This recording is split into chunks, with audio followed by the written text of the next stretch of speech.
नमस्ते विद्यार्थियों। मैं doctor Yogendra Kumar, government girls college Ajmer से।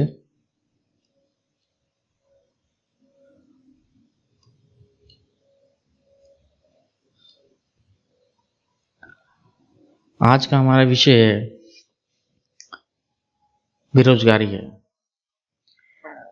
सामान्यतः बेरोजगारी का अर्थ ये होता है, बेरोजगार व्यक्ति वो कहलाता है जो काम करना चाहता है, उसे काम नहीं मिल रहा है तो वो बेरोजगार कहलाता है।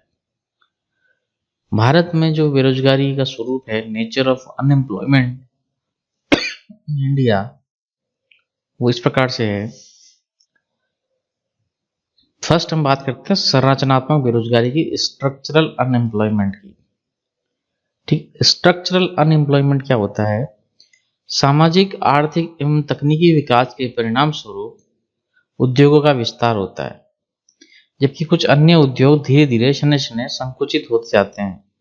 यदि भौगोलिक एवं तकनीकी दृष्टि से श्रम पूर्णतः गतिशील हो तो संकुचित होने वाले उद्योग के श्रमिक नए उद्योग में खपाए जा सकते हैं। क्या होता है, जब कहीं तो उद्योग संकुचित होते हैं और कहीं बढ़ते हैं, तो जहां से कम हो रहे हैं वहां से श्रमिकों को दूसरे नए उद्योगों की ओर खपाया जा सकता है, उनको उपयोग किया जा सकता है। परंतु वास्तव में श्रम इन दृष्टियों से पूर्णतः गतिशील नहीं होता। ठीक है, श्रम जो है वो पूर्णतः गतिशील नहीं होता, जिसके कारण कुछ बेरोजगारी उत्पन्न होती है। औद्योगिक जगत में इस प्रकार के संरचनात्मक परिवर्तनों के परिणाम स्वरूप होने वाली बेरोजगारी संरचनात्मक बेरोजगारी होती है। संरचनात्मक बेरोजगारी दीर्घकालीन होती है। मूल भारत में बेरोजगारी का स्वरूप इसी प्रकार से है, यानी कहीं से स्ट्रक्चरल अनएम्प्लॉयमेंट इसलिए हो रहा है कि श्रम गतिशील नहीं है। श्रम गतिशील होता तो दूसरे उद्योग में लगाया जा सकता था, परंतु नहीं लगा पा रहे हैं, तो इस कारण से स्ट्रक्चरल अनएम्प्लॉयमेंट होता है। नेक्स्ट है छिपी हुई बेरोजगारी अथवा अदृश्य बेरोजगारी। छिपी हुई बेरोजगारी से क्या तात्पर्य है, आप देखिए। अदृश्य बेरोजगारी कहते हैं डिस्गस्ड अनएम्प्लॉयमेंट।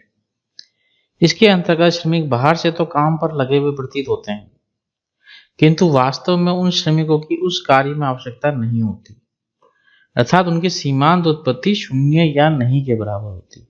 मतलब छिपी हुई बेरोजगारी में ऐसा लगता है कि श्रमिक जो है काम तो कर रहा है, परंतु उसकी जो उत्पादकता होती है वो शून्य होती है या बिल्कुल नहीं होती। वास्तव में यदि उन श्रमिकों को उस कार्य से निकाल दिया जाए तो कुल उत्पादन पर कोई भी प्रतिकूल प्रभाव नहीं पड़ता। इसका मतलब उत्पादन में उनका कोई योगदान नहीं है। भारत के ग्रामीण क्षेत्रों में कृषि तथा उद्योगों में जनसंख्या के भारी दबाव व रोजगार अवसरों के अभाव में छिपी हुई बेरोजगारी चरम सीमा पर होती है। ग्रामीण क्षेत्रों में जो कृषि क्षेत्र होता है वहाँ इसी प्रकार से कार्य होता है कि भाई एक जमीन का टुकड़ा होता है, उसमें पिता काम कर रहा है, यदि दो बेटे हो गए तो वो भी उसी में काम कर रहे हैं, जबकि उत्पादन में कोई ज़्यादा परिवर्तन नहीं होता, उसमें उनकी महिलाएं काम कर रही होती है। तो इस तरीके से देखोगे तो जो जैसे जैसे नए नए लोग जुड़ते जाएंगे तो उनकी उत्पत्ति में कोई योगदान नहीं होगा। प्रोफेसर नर्क्स ने क्या कहा, देखिए। प्रोफेसर नर्क्स के अनुसार अर्धविकसित राष्ट्रों में 20 से 25% जनसंख्या ग्रामीण क्षेत्रों में छिपी बेरोजगारी के शिकार है। स्त्रियों में भी छिपी बेरोजगारी व्याप्त है। मानव शक्ति के लगभग 15% घर की चार दीवारी में बंद रहता है। डॉक्टर बालोग ने कहा है, डी कुरिजा नक्स ने अर्धविकसित राष्ट्रों में इस छिपी बेरोजगारी को पूंजी निर्माण का एक अच्छा स्रोत माना है। तो इस प्रकार से ये छिपी बेरोजगारी हो गई, जिसमें श्रमिक की जो सीमांत उत्पत्ति होती है वो बिल्कुल शून्य होती है। नेक्स्ट है खुली बेरोजगारी, ओपन अनएम्प्लॉयमेंट। इससे तात्पर्य उस बेरोजगारी से है जिसके अंतर्गत श्रमिक को बिना किसी कामकाज के रहना पड़ता है। खुली बेरोजगारी में काम के बगैर उसको रहना, उनका थोड़ा बहुत भी काम नहीं मिलता है, मतलब उसको जो थोड़ा बहुत भी काम नहीं मिलता। भारत में बहुत से श्रमिक गांवों से शहरों की तरफ काम प्राप्त करने के लिए जाते हैं, किंतु काम उपलब्ध न होने के कारण वहां बेरोजगार पड़े रहते हैं। इसके अंतर्गत मुख्यतः शिक्षित बेरोजगार होते हैं। साधारणतः अध्यक्ष बेरोजगार सम्मिलित को सम्मिलित किया जाता है। जो अदक्ष होते हैं या शिक्षित होते हैं उस प्रकार की बेरोजगारी आती है, खुली बेरोजगारी कहलाती है। नेक्स्ट है चक्रीय बेरोजगारी, साइक्लिकल अनएम्प्लॉयमेंट। पूंजीवादी अर्थव्यवस्था में जब मांग और पूर्ति में असंतुलन से तेजी और मंदी का कुचक्र बेकारी के कारण बनता है। मतलब मार्केट में कभी तेजी होती है, कभी मंदी होती है, तो एक साइकिल के दौरान आती है, ये साइकिल की तरह आती है। मतलब कभी एक बार तेजी आ जाएगी, फिर मंदी आ जाएगी, फिर तेजी आ जाएगी, फिर मंदी आ जाएगी। तो कई लोग बेकार हो जाते हैं। जब मंदी आती है तो मंदी में बेरोजगारी हो जाती है, तो ये चक्रीय बेकारी होती है। मंदी काल में वस्तुओं के भाव में कमी होती है तथा उत्पादन के आधिक्य से बेकारी का तांडव नृत्य होता है। 1930 की आर्थिक मंदी या युद्धोत्तर कालीन मंदी आदि चक्रीय बेरोजगारी के उदाहरण है। इस चक्रीय बेरोजगारी के अंतर्गत होता क्या है कि मंदी के दौरान मांग में कमी होती है। मांग में कमी होती है, इससे उत्पादन में कमी हो जाती है, और उत्पादन में कमी होती है तो लोगों को जो साधन होते हैं, हमारे जो उत्पादन करता है, जो साधनों का संयोग से उत्पादन करता है, वो सभी साधन बेरोजगार हो जाते हैं क्योंकि उत्पादन नहीं हो रहा है। और जो उत्पादन है वो बिना बिका हुआ है, तो उत्पादन में कमी की जाती है, उससे बेरोजगारी बढ़ जाती है।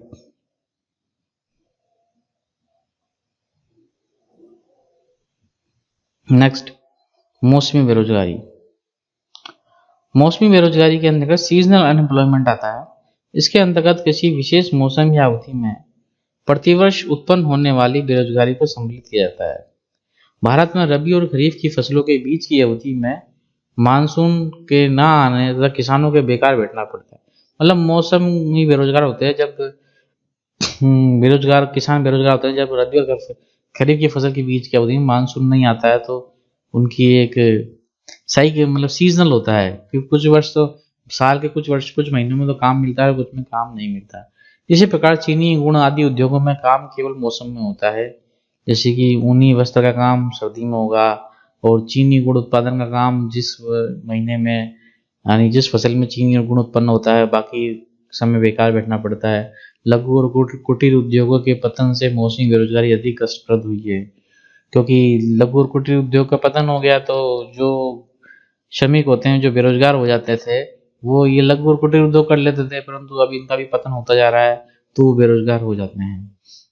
सिंचाई साधनों के विकास और बहुफसल योजनाओं तथा राहत कार्यों आदि से समस्याओं पर कुछ काबू पाया जा सकता है। तो कुछ ऐसे उपाय हैं जिनके कारण कि साल भर की खेती का कार्य चल जाए, तो इन उपायों से व्यक्ति को मौसमी बेरोजगारी का समाधान किया जा सकता है। नेक्स्ट है शहरी बेरोजगारी। तो शहरी बेरोजगारी में इस कृषिगत बेरोजगारी भी कहा जाता है। भारत में शहरी बेरोजगारी, अर्बन अनएम्प्लॉयमेंट, शहरी क्षेत्रों में प्राय खुले किस्म की बेरोजगारी होती है। इसमें औद्योगिक बेरोजगारी और शिक्षित बेरोजगारी को सम्मिलित किया जाता है। यानी जो आंकड़े शहरी बेरोजगारी से संबंधित कलेक्ट किए जाते हैं वो सब शहरी बेरोजगार होते हैं। ग्रामीण बेरोजगारी की बात करते हैं तो इस कृषिगत बेरोजगारी भी कहते हैं। भारत में ग्रामीण बेरोजगारी एक प्रमुख कारण समस्या बनी हुई है। ठीक है। नेक्स्ट है औद्योगिक तथा तकनीकी बेरोजगारी। उत्पादन कार्य में विज्ञान और तकनीकी ज्ञान के विस्तार से जब सूत्री तथा स्वचालित मशीनों का प्रयोग होता है तो दो प्रकार से बेकारी बढ़ती है। पहले जो लोग नई मशीनों को चलाने में अयोग्य होते हैं उन्हें काम से हाथ धोना पड़ता है, यानी जिन्हें मशीन चलानी आती है उन्हें काम से निकाल दिया जाता है। दूसरे स्वचालित मशीनों में श्रमिक की कम आवश्यकता पड़ती है, यानी जब मशीन पे यदि काम कर रहे हैं तो वही उत्पादन 2 आदमी कर देंगे जिस उत्पादन के लिए 10 लोगों को लगा रखा था। तो दूसरी बेरोजगारी ये हो गई कि भाई श्रमिक बेरोजगार हो गए क्योंकि उस मशीन को चलाने के लिए ज़्यादा लोगों की आवश्यकता नहीं है। कृषि में भी वैज्ञानिक तरीके से बेकारी की अधिक संभावना बढ़ती है। भारत में कृषि तथा उद्योग दोनों में तकनीकी बेरोजगारी का क्षेत्र व्यापक है और इसीलिए औद्योगिक नवीनीकरण, विवेकीकरण, वैज्ञानिकरण की गति धीमी है ताकि विवेकीकरण बिना आंसुओं के संभव हो सके। तो कहने का तात्पर्य ये, जब तकनीकी या परिवर्तन होते हैं या औद्योगिक रिवोल्यूशन आता है तो भी लोग बेरोजगार हो जाते हैं। इस प्रकार की बेरोजगारी को तकनीकी बेरोजगारी या औद्योगिक बेरोजगारी कहा जाता है। नेक्स्ट है घर्षणात्मक अस्थायी बेकारी, आकस्मिक बेकारी तथा संक्रमणकालीन बेकारी, फ्रिक्शनल, सडन और ट्रांजिशनल अनएम्प्लॉयमेंट। क्या होता है, देखिए बाजार की दशाओं में परिवर्तन मांग और पूर्ति की शक्ति में परिवर्तन होने से उत्पन्न होता है। तो जो बाजार की दशाओं में परिवर्तन हो रहा है उसके कारण जो बेरोजगारी होती है वो घर्षणात्मक बेरोजगारी होती है। घर्षणात्मक बेरोजगारी होती है बाजार की मांग दशा में, मांग देश में उपलब्ध साधनों पर निर्भर करती है। इनकी उपलब्धता में परिवर्तन हो जाने पर मांग पक्ष प्रभावित होता है। कभी कभी किसी व्यापारिक तथा औद्योगिक इकाई या समूचे उद्योग पर अचानक संकट से उद्योग बंद हो जाता है। किसी कारण से मान लीजिए जो उद्योग था वो अचानक से बंद हो गया, तो उसमें नियोजित व्यक्ति जब तक दूसरी जगह पर काम नहीं लग पाते हैं, अस्थायी रूप से अचानक बेरोजगार हो जाते हैं। ठीक इसी प्रकार कृषि पर आधारित धंधे अकाल से थोड़े समय के लिए ठप हो जाते हैं, तो ये बेकारी अस्थायी तथा आकस्मिक कही जाती है। इस प्रकार कच्चे माल के अभाव, विद्युत शक्ति के अभाव या मशीनों की टूट फूट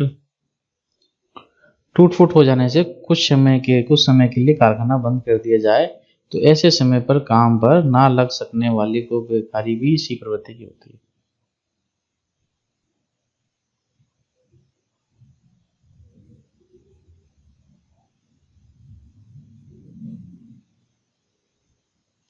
विकसित देशों में श्रम की गतिशीलता अधिक होने, श्रम को वैकल्पिक रोजगार की पर्याप्त जानकारी न होने तथा प्रशिक्षण सुविधाओं की पर्याप्त होने से संक्रमण काल अल्प होता है, जबकि अर्ध विकसित राष्ट्रों में संक्रमण काल अधिक होता है।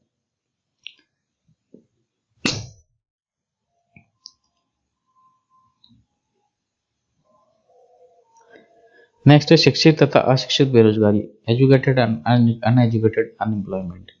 जब देश में शिक्षित वर्ग में बेकारी होती है तो उस शिक्षित बेरोजगारी कहा जाता है, और जब अशिक्षितों की इच्छा तथा योग्यता होने पर भी वर्तमान दर बेरोजगार उपलब्ध नहीं होता है तो अशिक्षित बेरोजगारी कहा जाता है। मतलब शिक्षित वर्ग बेकार है तो वो शिक्षित बेरोजगारी हो गया, और जो अशिक्षित है उसकी इच्छा और योग्यता होने पर भी उसे काम ना मिलता है, रोजगार नहीं मिलता है, तो वह अशिक्षित बेरोजगार हो गया। भारत में शिक्षित बेकारी के दो स्वरूप हैं। सामान्य शिक्षा प्राप्त बेकारों की संख्या अधिक है, जबकि तकनीकी और वैज्ञानिक शिक्षा प्राप्त लोगों की बेकारी कम है। कुछ सीमा तक शिक्षा पद्धति और कुछ सीमा तक शिक्षितों की शारीरिक श्रम के प्रति अरुचि इस प्रकार की बेकारी का कारण है। जब शिक्षितों में ही बेकारी है तो अशिक्षितों की बेकारी तो उनकी पूर्ति पर बहुत अधिक और मांग कम होने से चरम सीमा पर है। यही कारण है कि अशिक्षितों में छिपी और अदृश्य बेरोजगारी का बोलबाला है। नेक्स्ट देखिए अल्प रोजगार, अंडर एम्प्लॉयमेंट। इसके अंतर्गत ऐसे श्रमिक आते हैं जिनका थोड़ा बहुत काम मिलता है। अंडर एम्प्लॉयमेंट थोड़ा सा काम मिल रहा है उनको, उन साधनों को, उन श्रमिकों को जिनके द्वारा वे कुछ संशोधक उत्पादन में योगदान देते हैं, किंतु उनको अपनी क्षमता अनुसार काम नहीं मिलता। उनकी जो एफिशिएंसी होती है उसका पूर्ण उपयोग नहीं हो पाता या पूरा काम नहीं मिलता। इसमें कृषि में लगे श्रमिक भी आते हैं जिन्हें करने के लिए काम कम मिलता है। भारत में अल्प रोजगार के दो स्वरूप हो सकते हैं, एक होता है दृश्य और एक होता है अदृश्य। तो जो अंडर एम्प्लॉयमेंट होता है उसमें दृश्य क्या होता है, दृश्य अल्प रोजगार को मापा जा सकता है, जो दिख रहा है। ये सुस्त मौसम में कृषि व अकृषि आधारित उद्योगों में पाया जाता है। इसे विशेष प्रभाव गांवों में रोजगार प्राप्त महिलाओं में देखा जाता है। इसका आधार समय होता है अर्थात काम की अवधि कम होती है। अदृश्य बेरोजगारी का प्रत्यक्ष रूप से नहीं माप सकते आप, क्योंकि यह अदृश्य इनविजिबल है।